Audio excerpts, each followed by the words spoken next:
राजस्थान विधानसभा सत्र की बात करेंगे। दरअसल सदन में जनहित के मुद्दों की गूंज आज रहेगी।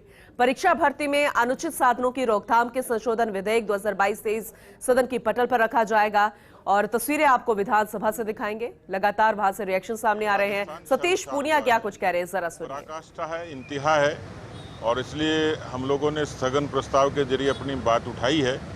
नहीं सहेगा राजस्थान जो कल से आगाज हुआ है, उसमें इस मुद्दे को प्रमुखता से लेंगे। आज हमारा मोर्चा भी पेपर लीक से लेके इस तरीके के भ्रष्टाचार और कानून व्यवस्था से जुड़े मुद्दों पर अजमेर में बड़ा प्रदर्शन कर रहा है। बिल्कुल, लगातार सदन में आप मुद्दे उठा रहे हैं और सरकार है कि वापस कह रहे हैं कि इनके पास कोई मुद्दे नहीं है, ये इसलिए सदन में जो व्यवधान पैदा कर रहे हैं। सदन वो तो हमारा लोकतांत्रिक अधिकार है। सदन में मुद्दों पर विरोध नहीं करेंगे तो सरकार के लिए एक सहूलियत होती है और हमने उसमें अपनी मर्यादा के भीतर, भले ही कई बार सदन में ऐसी परिस्थिति बनती है, लेकिन हम सब लोगों ने विधायकों की बैठक में भी तय किया था कि जो प्रमुख मुद्दे हैं उस पर मुखरता से बात करेंगे। कांग्रेस के पेट में दर्द होता है तो होता रहे, हमें उसकी परवाह नहीं है। और आज विधायक दल की बैठक में आगे की रणनीति पर भी हम लोग विचार करेंगे। अपराधों को लेकर के भी आज बिल आएगा तो उस पर किस तरह का आपका स्टैंड रहेगा? देखिए, जो आशंका है और जिस तरीके की चर्चा है उसमें इस बिल के बारे में कांग्रेस की जिस तरीके की नीति रही है, कांग्रेस की जो इस मामले में उनका जो अपना एक नज़रिया रहा है, उसमें जो सीधे सीधे सामाजिक हित टकराने वाले मुद्दे हैं उस पर पार्टी मुखर होकर अपनी बात को रखेगी। विधायक दल में तय होगा। काफ़ी लोगों ने अपने उसमें संशोधन दिए हैं।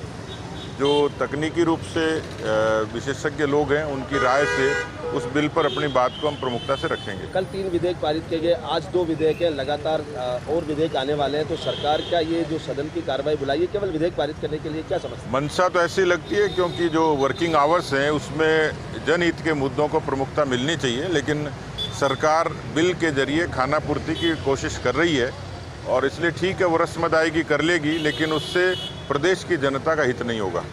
सार्वजनिक भर्ती परीक्षा में विधेयक लाया जा रहा है, पेपर लीक लगातार हुए हैं और आज एक नया बिल भी लाया जा रहा है। देखिए, केवल बिल से पेपर लीक रुक जाते तो राजस्थान की ये दशा नहीं होती और मुझे लगता है कि जो योगी का बुलडोज़र मॉडल है, इस तरीके की नीति और नीयत होती तो शायद उन लोगों में एक खौफ भी पैदा होता, एक व्यवस्था कायम होती। लेकिन केवल कागजी रस्म अदायगी से, लीपापोती से पेपर लीक और इस तरीके का अपराध रुकने वाले लगते नहीं है, क्योंकि सरकार का इकबाल खत्म हो गया।